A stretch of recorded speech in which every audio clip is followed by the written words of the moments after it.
Menjadikan Islam sebagai agama yang rahmatan lil alamin di bumi Amerika Serikat ini, insya Allah. Tadi yang disampaikan Ustaz Said itu banyak sekali kebaikan di dalamnya. Mudah-mudahan Allah berkahi kehidupan kita di dalam riayatul Quran, di dalam lindungan Al-Quran, kemudian juga di dalam husnul khuluq, kebaikan akhlak. Mungkin kalau nggak keberatan, coba Bapak Ibu sekalian dibuka surah Yusuf ayat 100. Ayat 100. Jadi sambil kita menunggu waktu Isya ya, ini ada sebuah hikmah yang akan kita ambil dari ayat 100 dari surah Yusuf. Ibu-ibu udah? Bapak-bapak? Mungkin nanti Pak Zaid bisa sampaikan dalam versi bahasa Inggris ya, English untuk ini. Iya, teman-teman kita. Sudah Bu? Ayat 100. Bismillahirrahmanirrahim. Kita formatnya ini aja Ibu ya, santai ya, biar kita dapat ilmunya. Saya juga dapat ilmu dari Bapak Ibu sekalian. Wa rafa'a abawaihi 'alal 'arsy.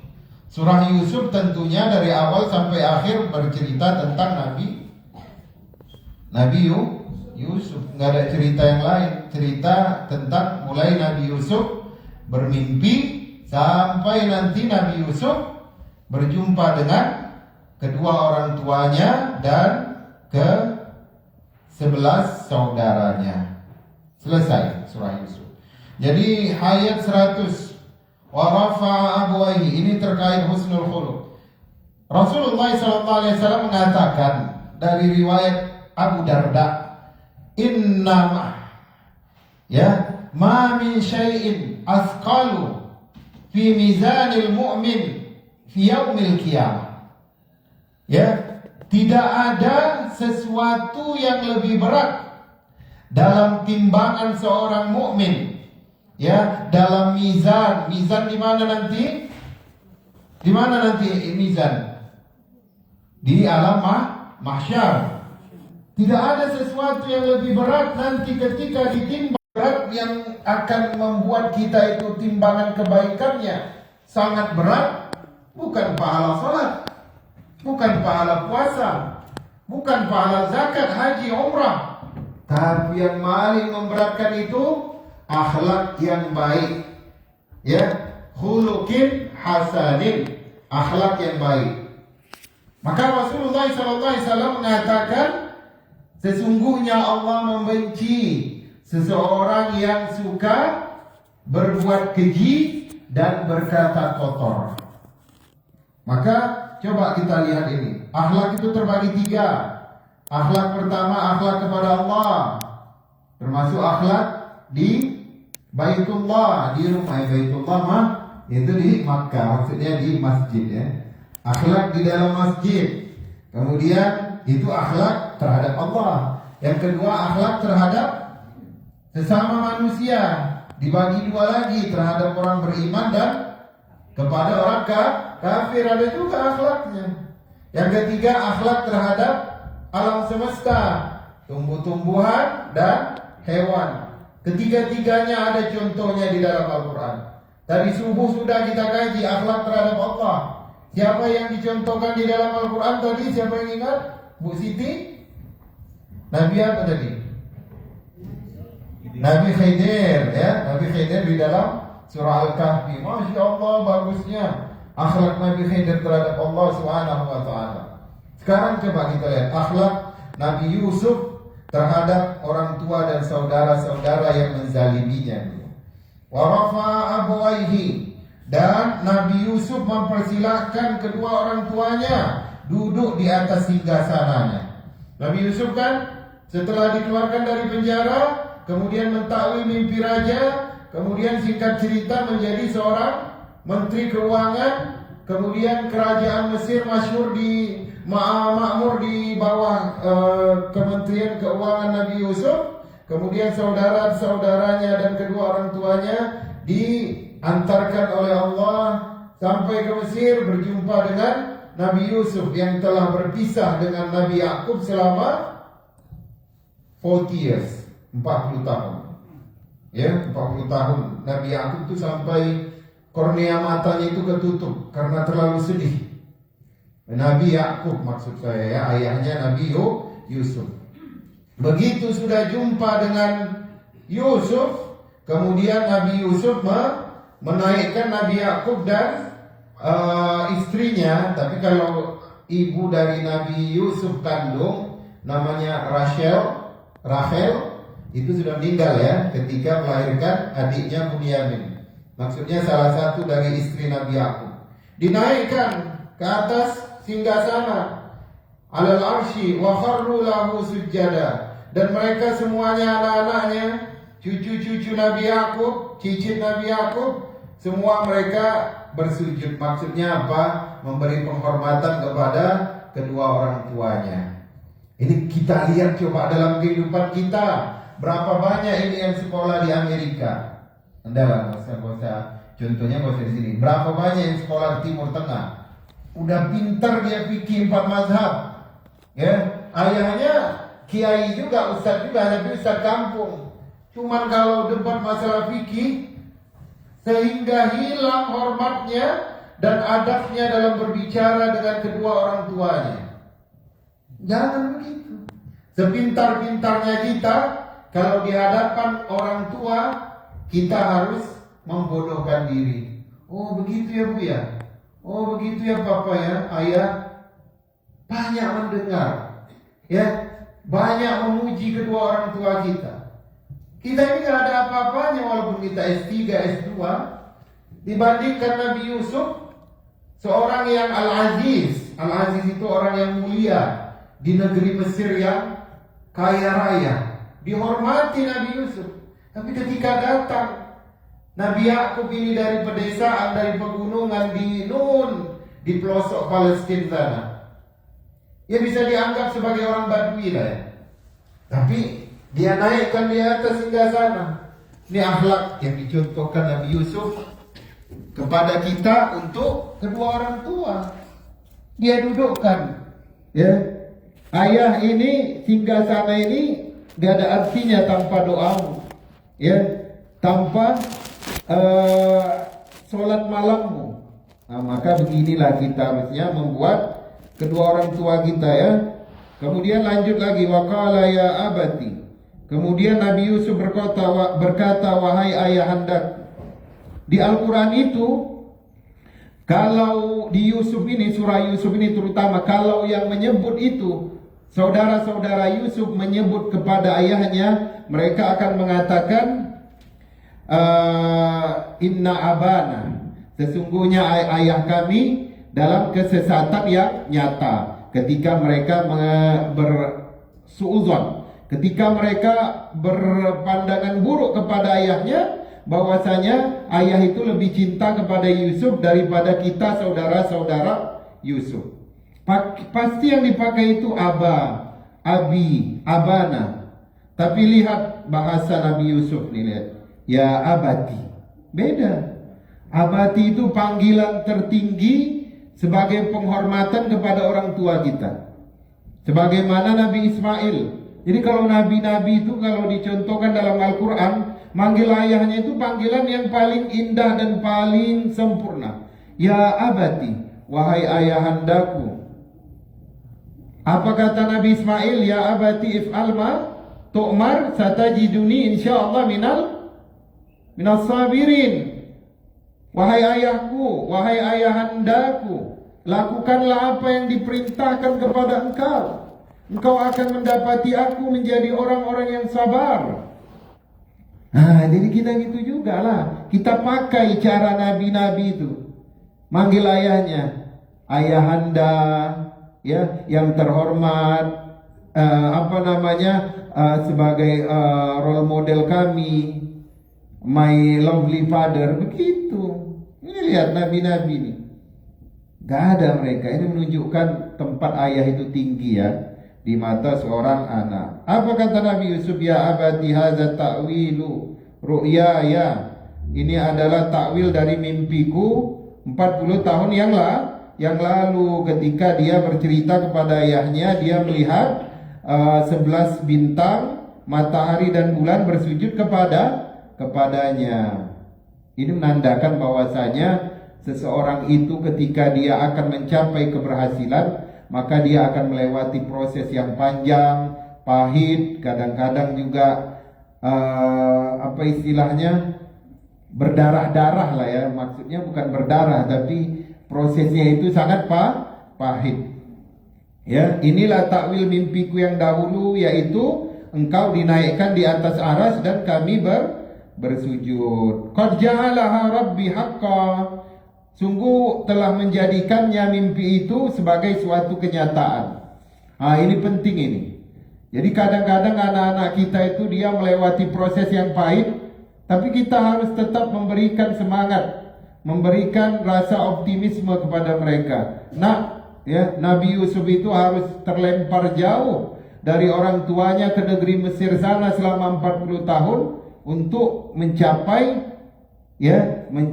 derajat yang tertinggi, yaitu menjadi seorang menteri.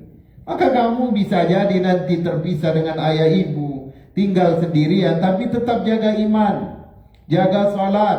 Suatu saat pasti kita akan jumpa dan kamu akan mendapatkan kesuksesan.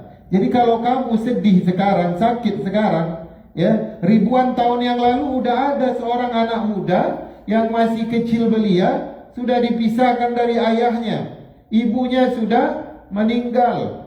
Jauh dia pergi ke negeri Mesir sana, di rumah orang yang dia tidak melihat sama sekali ayah ibunya lagi. Jadi begitu. Kasih optimisme kepada anak itu. Ya, bahwasanya dari setiap kepahitan itu pasti nanti di situ di akhirnya akan ada kebahagiaan. Masuk lagi ini akhlak. Wa qad ahsana bi iz akhrajani minas sijni. Dan Allah sungguh telah melakukanku dengan sebaik-baiknya ketika mengeluarkanku dari penjara. Ya. Ini bentuk pujian Nabi Yusuf kepada Allah Subhanahu wa taala. Karena hidup Nabi Yusuf berat. Beratnya di mana? Beratnya ketika dia digoda melalui pintu syahwat, dan Nabi Yusuf berhasil selamat.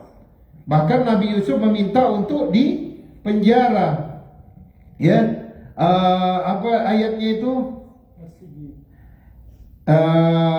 Inna sijna ahabbu ilayya mimma yad'unani ilaihi.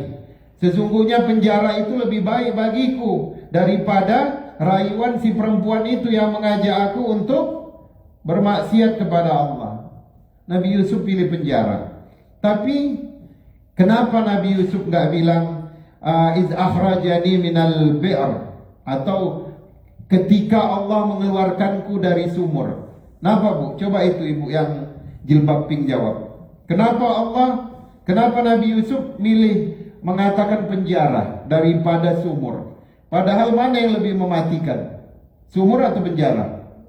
Sumur lah. Kalau airnya naik, itu bisa meninggal anak umur 5 tahun. 5 atau 6 tahun kata ahli tafsir ya, ketika Yusuf dimasukkan oleh saudara-saudaranya. Kenapa? Yang dipilih adalah sumur. Yang dipilih adalah penjara. Kenapa? Karena ada 11 saudaranya hadir di situ. Kalau dia buka kisah lama, maka ini akan menjadi jurang ukhuwah antara dia dan saudara-saudaranya. Kita kalau ditipuin orang lain, mungkin kita akan mengatakan, oh mungkin anaknya butuh uang, mungkin rumahnya nggak ada beras, ya, dan kita nggak kenal mereka, nggak masalah. Tapi kalau yang ditipu oleh saudara sendiri, itu bisa nggak sapaan sampai puluhan tahun loh, bener nggak? Ini saya ini kan yang besarin dia, yang sekolahin dia semenjak ayah meninggal, tega dia nipuin saya. Kadang mau dia nggak sapa saudaranya sampai puluhan tahun. Tapi lihat akhlak Nabi Yusuf ini, dia nggak bilang ketika Allah mengeluarkannya dari sumur, tapi mengeluarkannya dari penjara. Supaya apa? Supaya saudara-saudaranya nggak mengingat lagi kisah lama itu. Forget it, ya. Gak ada masalah denganku untuk mengingat kisah itu. Nah ini kita contoh ini. Justru kalau saudara yang buat salah sama kita, justru hati itu harus lebih lebar terbuka untuk memaafkan, berlapang dada. Orang Indonesia ini kan paling gampang baperan kan. Dinasihatin, diceramain dikit itu mungkin ada yang udah berasa, tak mau lagi nih datang ke masjid, ya kan? Paling gampang baperan. Itu karena apa? Karena dadanya gak lapang, gak suka berlapang dada. Padahal Nabi Yusuf ini ajarin, ya, aku ini Allah itu sangat berlaku baik kepadaku ketika Allah itu mengeluarkanku dari dalam penjara.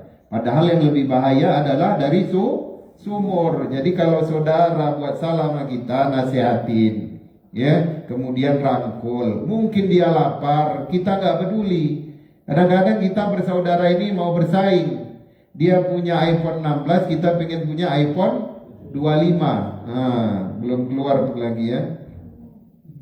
Kemudian lanjut lagi, lihat, wajah abikum minal badwi, dan kalian, ya, wajah abikum, dan dia Allah Subhanahu wa taala telah mendatangkan kalian minal badwi, dari pedesaan. Lagi-lagi Masya Allah akhlak Nabi Yusuf, ya. Dia bilang gini, sementara kalian ini datang kepadaku dari pedesaan, ya kalian ini tamu. Jadi kalian ini saudara-saudaraku, gak perlu menyesal, gak perlu mata berkaca-kaca, gak perlu malu. Ya, siapapun kalian kalau datang ke negeri Mesir, itu menjadi tanggung jawabku untuk berkhidmat kepada tamu. Walaupun kalian bukan saudara-saudaraku, pasti kalian akan kuberikan tempat tinggal, aku siapkan makanan karena kalian datang dari desa yang jauh. Nah ini mengajarkan kita untuk menghormati tamu kan. Kadang-kadang ada, dulu Nabi Ibrahim didatangi 2 malaikat. Nabi Ibrahim nggak tahu itu 2 malaikat. Dia pikir ya datang ke Hebron itu cuman karena mengucapkan salam Allahu Akbar. Nabi Ibrahim bahagianya itu. Ternyata di tanah Palestina ini ada orang beriman. Dibangunkan Sarah, disuruh sembelih itu, disuruh masak, dan Nabi Ibrahim sembelih dulu sapi kecil. Kambing di mana? Itu nggak substansi ya. Yang penting menyembelih, ya, menyembelih. Setelah itu dihidangkan. Kemudian baru dikatakan 2 malaikat, sesungguhnya kami diutus oleh Allah. Oh, barulah Nabi Ibrahim tahu bahwasanya ini 2 malaikat. Ya, itu baru ngetop ngucapin salam. Ya, ini ya tetangga kita kadang kawan pengajian udah ngebel 5 kali itu pintu belum dibukain itu. Karena dia tahu ini pasti mau ngutang gitu. Kadang-kadang dia datang dari jauh dari another state ya. Datang ke rumah kita malah kita malas masak, udahlah masak Indomie telur ceplok. Ya, nggak mau kita berikan yang terbaik. Jadi ini Nabi Yusuf, dia bilang whatever kau dulu adalah jahat kepadaku, kewajibanku adalah untuk menjadi seorang yang pelayan bagi tamu. Kalian ini datang dari pedesaan. Kemudian ya, dia Nabi Yusuf masih melihat saudara-saudaranya ini masih malu. Ya, matanya itu berkaca-kaca. Mengingat adik mereka dulu, adik kandung kan satu ayah, mengingat adiknya itu menangis-nangis ketika dimasukkan ke dalam sumur, umur 5 tahun. Tapi Nabi Yusuf nggak terbawa perasaan. Ya kalau kita itu dendamnya udah setengah mati ya. Tapi Nabi Yusuf nggak terbawa perasaan. Diceritakan lagi oleh Allah, min ba'di an nazagha syaitan. Diceritakan lagi apa katanya? Dari setelah ya apa yang telah merusak yang merusak hubungan. Nabi Yusuf bilang, ya apa yang terjadi dahulu ketika kalian memasukkanku ke dalam sumur, itu bukan kelakuan kalian, tapi itu adalah pengaruh buruk yang diberikan oleh syaitan. Jadi dia nggak menyalahkan saudaranya. Jadi Yusuf mengingatkan kepada saudaranya itu adalah tipu daya syaitan yang membuat pandangan kalian itu buruk terhadap ayah kalian, sehingga kalian menganggap ayah itu lebih sayang kepadaku daripada kalian yang 11, yang 10 ya, karena Bunyamin masih kecil. Lihatlah bagaimana kecerdasan dan keikhlasan Nabi Yusuf. Dia bilang, udahlah lupain. Itu dulu yang merusak hubungan kita itu syaitan, bukan asli dari keinginan hati kalian. Allahu Akbar. Ada nggak yang begitu kira-kira? Bang, dulu kau nipuin diriku 200 juta. Itu bukan engkau yang nipuin itu. Engkau karena tidak tahan dengan godaan syaitan. Udah lupain lah, nggak perlu nangis-nangis lagi. Aku udah ikhlasin. Ada yang nggak begitu sama saudaranya? Itu ya orang surga itu namanya ya. Contohlah Nabi Yusuf. Dia bilang, alah itu dulu itu kalian karena digoda syaitan aja. Kalau hati kalian ini semua baik-baik ini. Jadi nggak mungkin kalian akan memperlakukan adik kalian seperti itu. Lihat ya akhlak Nabi Yusuf ya. Subhanallah. Ya, tapi masih nangis juga itu saudara-saudaranya kan. Tapi mereka belum bisa mengucapkan minta maaf. Nah, apalagi dikatakannya baini wa baina ikhwati. Ya, hubungan kita dirusak oleh syaitan, tapi Nabi Yusuf bukan di antaraku dan di antara kalian, enggak. Ikhwati katanya. Di antaraku dan di antara saudara-saudaraku. Maksudnya apa? Maksudnya ukhuwah itu di atas segalanya, yaitu di bawah tauhid kepada Allah. Ya, jadi syaitan yang merusak hubunganku dengan saudara-saudaraku, bukan dengan kalian. Kalau kalian masih terdengar ada sedikit rasa kecewanya ya. Tapi ketika Nabi Yusuf bilang baina ikhwati, itu menunjukkan bahwasanya kalian ini still my brother. Jadi yang dahulu itu adalah pengaruh dari syaitan. Dan selamanya kita akan menjadi saudara. Air dicincang nggak putus. Air coba ibu cincang air, nggak putus. Nah, itu kata orang Melayu. Iya, udah siap ini. Inna Rabbi latiful lima yasha. Sesungguhnya Tuhanku maha lembut terhadap orang yang Dia kehendaki. Jadi begitulah ibu. Makanya timbangan yang paling berat nanti adalah akhlak yang baik, akhlak kita kepada manusia, kepada ayah, kepada saudara, sudah kita dapatkan dari kisah Nabi Yusuf bersama ayah dan saudara-saudaranya. Jadilah pemaaf, jadilah orang yang berlapang dada, jadilah orang yang mempunyai hati yang luas. Jadi kalau pergi umrah, minta doanya, ya Allah berikan hamba hati yang seluas samudra. Tidak gampang sakit hati, tidak gampang baperan, dan tidak gampang menginginkan pandangan mata manusia. Ya, karena udah azan, ya kita azan dulu. Barakallahu li wa lakum. Wassalamualaikum warahmatullahi wabarakatuh.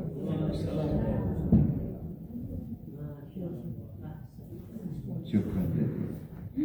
Kasihan orang ini nggak paham. Allahu Akbar, Gak ada Allahu Akbar, Allahu Akbar, Allahu Akbar, Allahu Akbar, Allahu Akbar, Allah.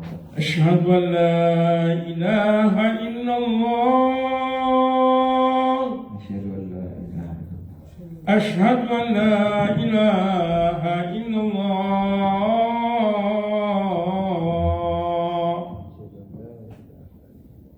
أشهد أن محمد رسول الله،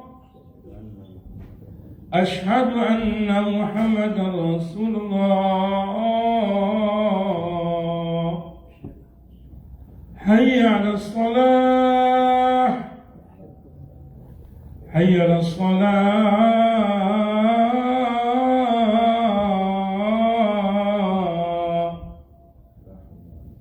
حي على الفلاح، حي على الفلاح.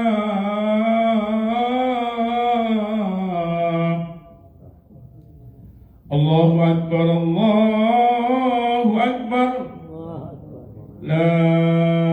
ilaha illallah. لا إله إلا الله. Allah. لا تخفي